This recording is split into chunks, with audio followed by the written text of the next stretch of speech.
कोशिश तो जारी है, लेकिन मुझे लगता है हम खामखा इन कैदियों को थका रहे हैं। यहाँ से कुछ नहीं निकलने वाला। मुझे यकीन है हीरे यहीं से निकलेंगे, तुम बस इन पे नजर रखो। जैसा आप कहें सर। कुछ मिला? नहीं। पता था साले, तू सिर्फ धरती पे आटा खाने ही आया है। तुझे कुछ मिला? अबे कहाँ यार? करो सर जी। अबे कुछ भी नहीं निकलने वाला यहाँ से। मुझे तो लगता है सरकार ने यहाँ का ठेका लिया है पत्थर तोड़ने का। सोचा होगा कैदी पड़े पड़े रोटियाँ तोड़े, इनसे काम कराया जाए। दूसरा दिहाड़ी भी नहीं मिलती और इतना काम करना पड़ता है। हमें क्या फायदा इतनी मेहनत का। अबे ये क्या, तुझे हीरे मिल गए? अरे नहीं यार, ये हीरे इस पत्थर में से नहीं निकले। मैं तो ये हीरे इस घड़ी में छुपा के लाया था। घड़ी में?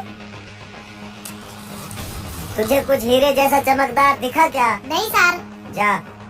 आगे देखने से पहले हे मेरी माँ मारी वीडियो ने लाइक करने, चैनल सब्सक्राइब करने, कमेंट में जय माता जरूर से लिख दिए।